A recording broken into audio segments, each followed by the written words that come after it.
Hello, welcome to my channel, Chess for the Rest of Us. This is your host, Polish Prince. In today's exercise, we're looking at this position from a game between Christian Toth and Sandro Mareco.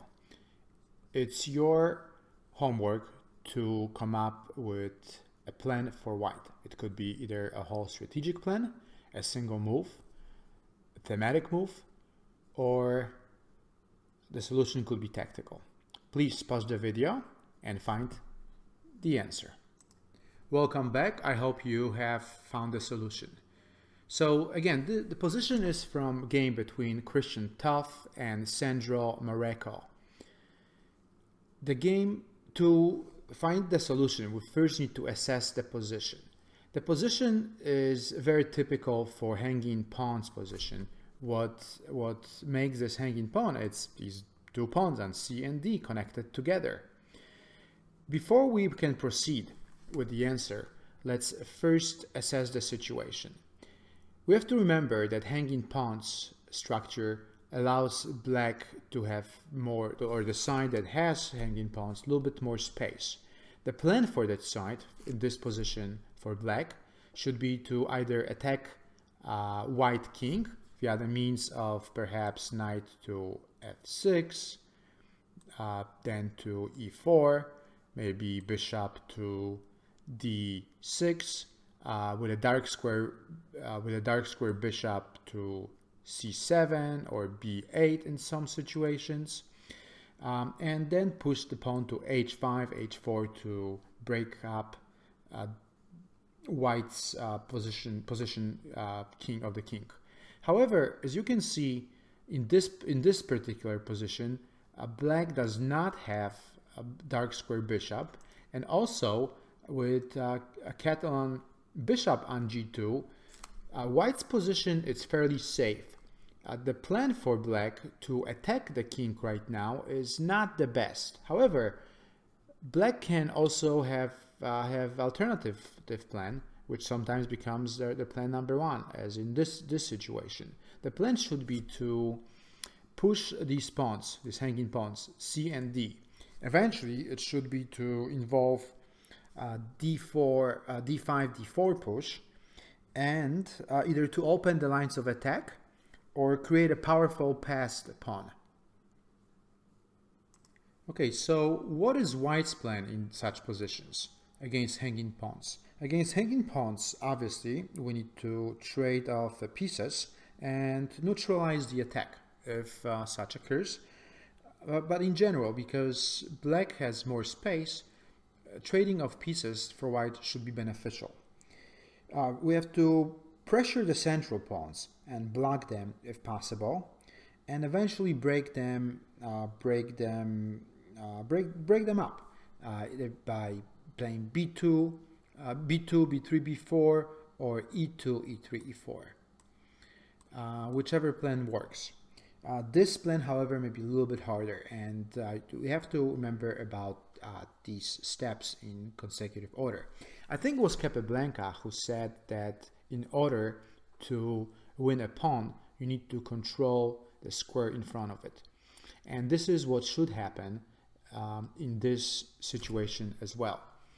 Remember that connected pawns are much stronger than not connected. For example, if this pawn on c5 was on c4, or this on d5 was on d4, and other one was backwards, they wouldn't be as strong as they are now, because they would create potentially an open weak square on either c4 or d4.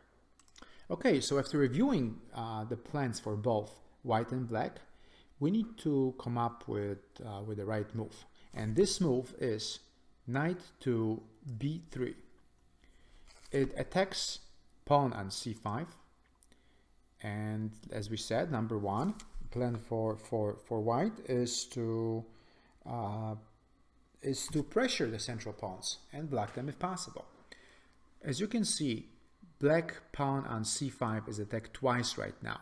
The only way to successfully defend it is to play either rook to c8,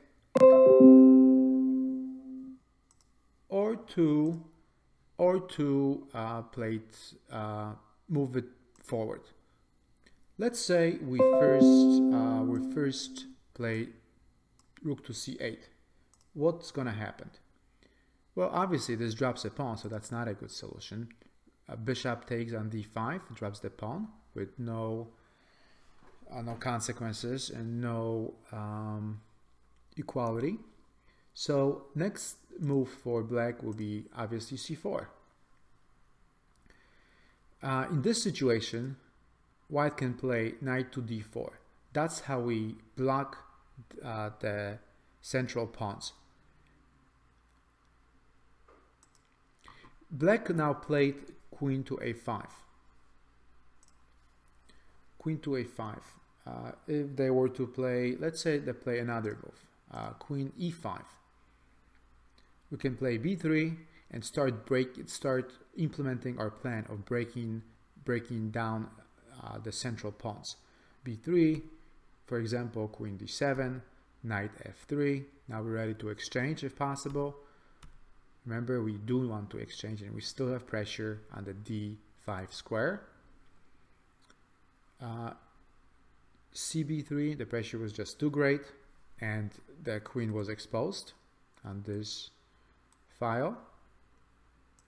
Queen takes b3, and black has really difficult time defending this pawn. Now it's an isolated pawn. We're gonna double our rooks and then put one of the rooks on d4, bring another one either here or here, maybe play e3 if need be, and slowly take it. Maybe if we have to exchange, we'll exchange, and eventually leaving one rook behind, we'll play e2, e4, and using a pin, we'll win pawn d5. Now we have to remember that also now this pawn, a7, became weak. It's difficult to defend two pawns. So no wonder that black chose another continuation, queen to a5. However, this doesn't stop white from playing b3. Rook a to b8. By the way, this pawn on a2 is untouchable. Let's say what happens if black wants to take it. Instead of playing rook a to b8, let's say they took on a2, we can play rook to a1, b2, queen to b2, b takes c4, knight c5, cd5. And now we just traded our queenside pawns for central pawn, and this pawn will win. If they take it, let's say they do take it, instead of playing rook b8, let's say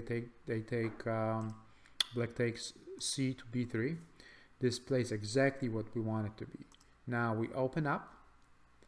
We separated these pawn. We broke them down, and we separated the d5 pawn.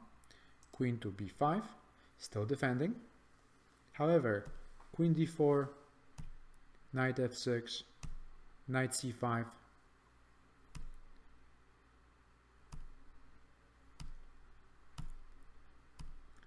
Exchanging,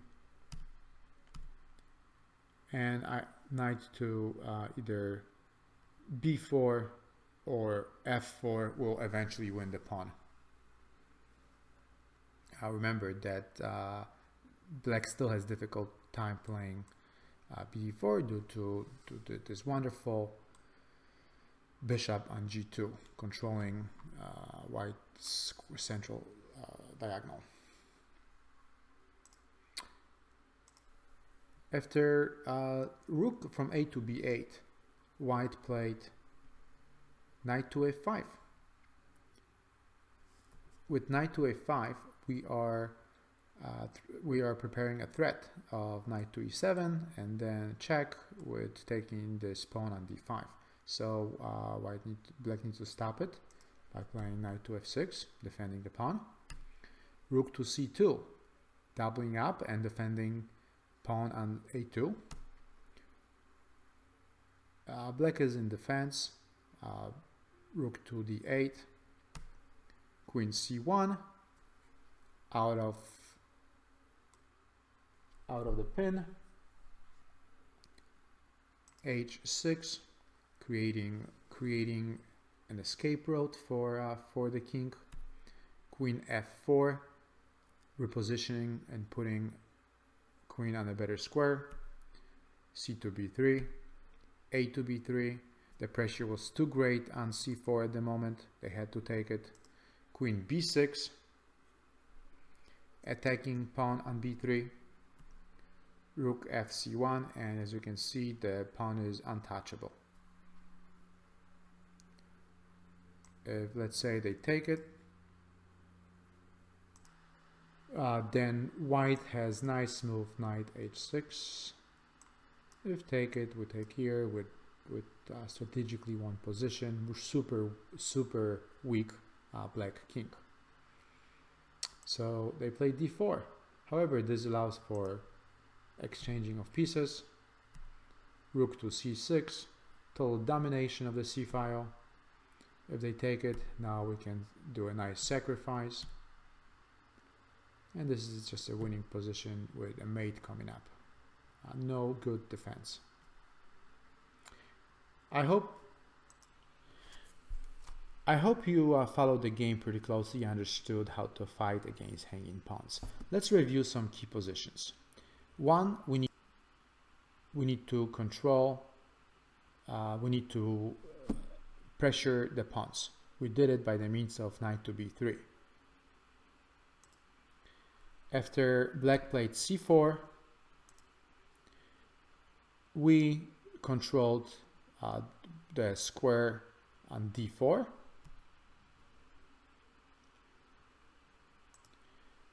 Next, we started breaking down by playing b3. We continue putting pressure on the pawns, asking black to exchange. Queen to c1. Again, more pressure by playing queen to f4. Given an opportunity, we exchange. And right now we are in a position of power, and using my dominating position, we put into place tactical solutions.